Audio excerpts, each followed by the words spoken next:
ጸሎትሽን ሰምቶ ንጹህነቴን ፈጣሪ ያስመሰከረልኝ። ፈጣሪ እንደሱ አይደለም። እሱ እኮ የልብን ነው የሚያየው። ኦቴ በሬ ካራጇሉ እትዬ ብርቄ እውነታቸው ነው። ያደረገሽን ነገር ብታውቂ ኖሮ እንዳታቅፊም ነበረ። ወንድሜ እያለቀስክ ነበር እንዴ? የሰራው ስራ እኮ ጸጸት ሆኖብኝ እኮ ነው። የምን ስራ? የምን ጸጸት? አታደርገውም። ልትነግራት ነው? እስር ቤት ለመጥፎ ሰው ቅጣት፣ ለጥሩ ሰው ደግሞ ትምህርት ቤት ነው። ሰላም ብዙ ትምህርት አግኝቼበታለሁ። ከቤተሰብ የሚበልጥ ፍቅር ለካ የለም። አዝለቴ እዛ እስር ቤት ሆኜ ሳስበው ለካ አንቺ ቤቴ ላይ የማይገባሽ በጣም ብዙ ክፉ ነገር አድርጌብሻለሁ። በተለይ በልጅ ዙሪያ ብዙ ነገር አድርጌሻለሁ። በልጅ ዙሪያ ምን?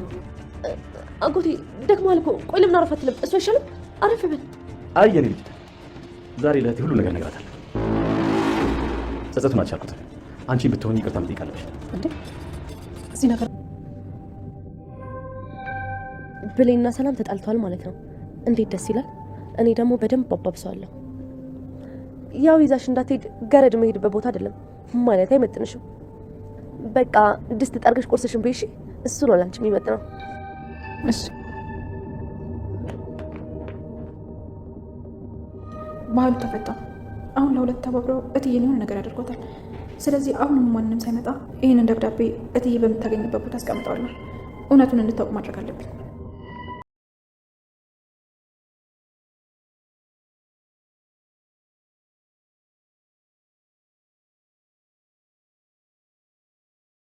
የቃል ማስፈራራትና ዛቻ ያልበገራት ብሌን በአሁኑ ሰዓትም ሰላምን ከነሱ መንጋጋ ለማውጣትና እንዲሁም ደህንነቷም ስላስጨነቃት አቶ ኃይሉና ቃልም ሳይቀድሙኝ መቅደም አለብኝ እያለችም እየተጨነቀችና እያሰበችም እንዲሁም በተጨማሪ እውነታውን ማውጣታ ከሂሌና ጸጸትም ለመዳንም ብዙ ውጣ ውረዶችንና ችግሮችም እየተፈራረቁባት ይገኛሉ። ይሄም ደብዳቤውን የምታስቀምጥበትና እንዲሁም የምትሰጥበት አማራጭ ጠፍቶባትም ስትደነባበርና እንዲሁም ስትርበተበትም ተመልክተናል።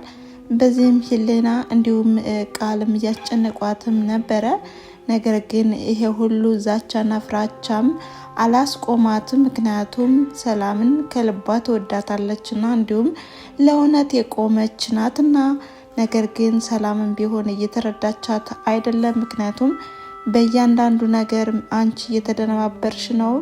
ሲቀጥልም ሌባነሽ ቃልም ሆነ ሄለንም ሲሉኝም እኔ ለምን አልሰማውም በማለትም ኃይለ ቃልም ስትደረድርባት ተመልክተናል። ነገር ግን ብሌን ይሄን ነገርም መቋቋም እስከሚያቅታትም ድረስም ነበረ ስትከራከርና እንዲሁም እኔ ሌባ አይደለሁም ስትል የሰማናት። ሰላም ጤና ይስጥልን ውድና የተከበራችሁ የቻናል ተከታታዮች እንደምናላችሁ። ዛሬም በአደራ ድራማ መተናል ማለት ነው። አደራ ድራማ እንግዲህ ወይዘሮ ሰላምም እንዲሁም ወይዘሮ ገነትም ድራማ እየተሰራባቸውም ነው። በዚህም በልጆቻቸው ላይ ውጣ ውረድም እየገጠማቸውም ነው። እንግዲህ በአቶ ኃይሉና እንዲሁም በቃል ማለት ነው። ቃልም ቢሆን የእጇን አግኝታ ቅጣቷን ካላገኘች በስተቀር ሁላቸውንም እያመሰቻቸውና እንዲሁም ብዙ ነገሮችንም እያበላሸችና እንዲሁም ህይወታቸውንም እየበጠበጠች ትገኛለች። እንዲሁም በተጨማሪ አቶ ኃይሉም ቢሆን ከእስር ቢፈታም እንኳን እንዳልተስተካከለና እንዲሁም በዛው በክፋቱ እንደሚቀጥልም ነው ከቃልም የተረዳነውና እንዲሁም ትዕይታቸውም በጣም የሚያስፈራም ነበረ። ታዲያ አቶ ኃይሉም ለወይዘሮ ሰላምም እኔ ተጸጽቻለሁ ከእስር ቤት ከገባው በኋላ እስር ቤት ማለት ለወንጀለኞች ቅጣት እንዲሁም ለባለ ህጎች ሰዎች ወይም ለሰላማዊ ሰዎች ደግሞ ትምህርት ይሆናል ብዬ አስባለሁ በማለትም በውሸት ቃላቶችንም ሲደረድራትና እንዲሁም ብዙ ነገሮችንም ሲልም ነበረ። ይህንም የተመለከተችው ቃልም ቢሆን ምን እያለ ነው? ሰውየው ከልቡ አይደለም። ደግሞም ለሰላም የሆነውንና እንዲሁም የተፈጠረውንም ነገር ተናግሮ እኔንም ከዚህ ቤት መንቅሮ ሊያስወጣኝ ነው፣ ወይኔ አለቀልኝ እያለችም ነበረ። በቅጽበታዊም ቢሆን አጎቴ ምንድነው አረፍ በል እንጂ አሁን እኮ ከእስር ቤት የመጣው በአሁኑ ሰዓትም ነው፣ ስለዚህ እረፍት ያስፈልጋል በማለትም ያው በኮድም ነግረዋለች። ምክንያቱም ሚስጥሩም እንዳያወጣውና እንዳይደበላለቅ በማለትም በዚህም ወቅት አቶ ኃይሉም ቢሆን ችግር የለውም የእህቴ ልጅ በማለትም በተለሳለሰ ቃልም ነበረ ለማስፈራራትና እንዲሁም ያደረገችውንም ነገር በእጥፍ እንድትመልስም ሲጠይቃትም የነበረው። በተጨማሪም ሄለን ከዚህ ቤት እንዴትና በምን ሁኔታ መጣች ብሎም ሲያፋጥጣት እንግዲህ ወደ ሳሚ ነው ያላከከችው። ሳሚም ቢሆን በማያውቀውና እንዲሁም ባልደረሰበት ችግር ተጠያቂ አድርገዋለች። ታዲያ ሳሚንና አቶ ኃይሉንም አባልታቸው ልክ እንደ ብሌንና እንደ ሰላምም ጸብ ልትፈጥር ነው ማለት ነው። ታዲያ ተንኮለኛዋና እንዲሁም ቀስቃሿ ከሁሉም የበለጠችው ቃል ናት ማለት ነው። ቃልም ቢሆን በአሁኑ ሰዓትም ተንኮሏ ተጋልጦ ብቻዋን መቅረት አለባት። ምክንያቱም ሌባና አጭበረባሪም ስለሆነች እንዲሁም ቅጣቷን ማግኘት አለባት። ይህንም እንድታገኝ የሚሆነው በብሌን በኩል ነው ማለት ነው።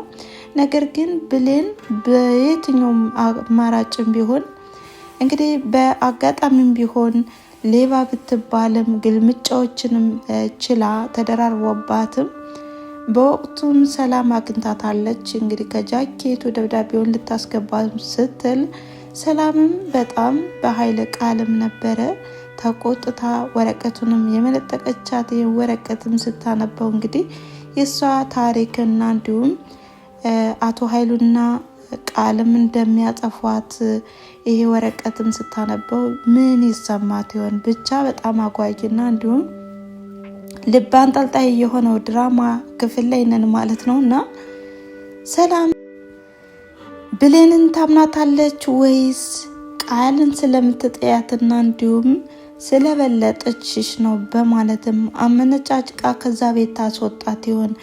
ወይስ ልባም በመሆንም በእርጋታ መንፈስም ተረጋግታ ደብዳቤውንም ካነበበ በኋላም ብቻዬን ላውራሽ በማለትም ብሌንን በተረጋጋ ነገር ታወራታለች። ካወራቻትም ነገሩን ሁሉ ሚስጥሩን ሁሉ ትነግራታለች። ከዛ በኋላ ወደ ራሷ ትመለሳለች።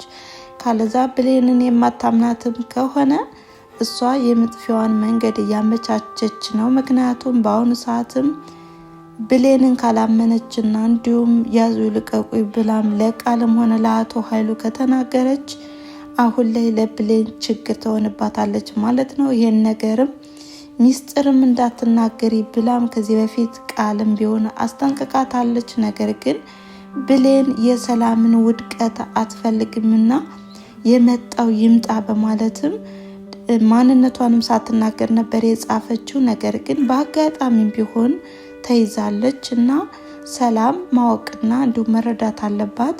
ደግሞም ከብሌን እውነት ይኖራል በማለትም ተረጋግታ ማሰብ አለባት። ካለዛ የባሰ ከዚህ የባሰ ችግር አለ ማለት ነው።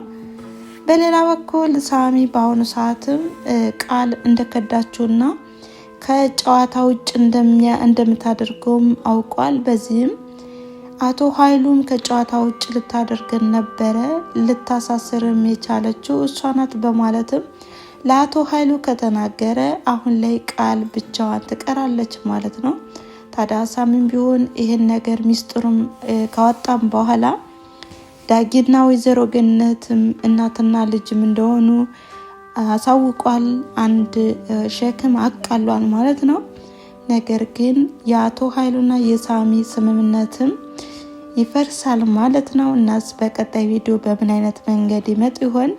በሌላኛው የዳጊና የብሌን የፍቅር ግንኙነትም ትንሽ ስጋት ያደረበት ይመስላል። ምክንያቱም ብሌን ካላት ፍራቻና እንዲሁም ከሰዎች ያው በጣም ወሬ ማለት ነው እንግዲህ ጎረቤት ምን ይለኛል፣ በዙሪያችን ያሉ ሰዎችስ ምን ይሉናል የሚል ፍራቻ አድሮባታል። ይህንንም እንግዲህ ተቋቁመው ፍቅራቸውን ማስቀጠል ይኖርባቸዋል። ካለዛ በጣም ትልቅ ችግር ይፈጠራል። ምክንያቱም ብሌንና ዳጊ ግንኙነታቸውን እንዲሁም ቃልም አትፈልገውም።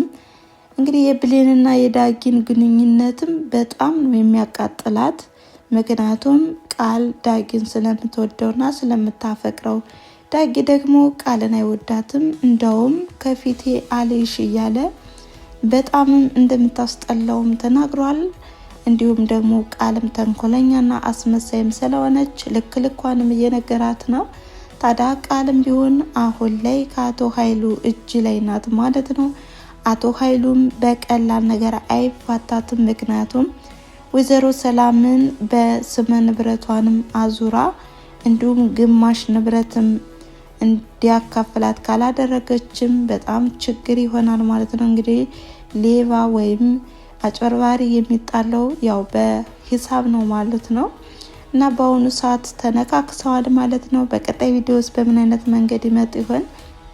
ብሌን ለሰላም ብዙ መስዋዕትን እየከፈለች ትገኛለች። እንዲሁም ለአሳዳጊዋ ለእናቷም ቢሆን ፍላሹንም ከቃል ክፍልም ልታሾልከውና እንዲሁም ይዘውም ልትሄድ የቻለችው እሷ በጣም ጠንካራና ብልህ አስተዋይም ስለሆነች ነው ማለት ነው። እና ስለዚህ ብሌንን ምንም ነገር እንዳይነካት እኛ ምኞታችን ነው ማለት ነው።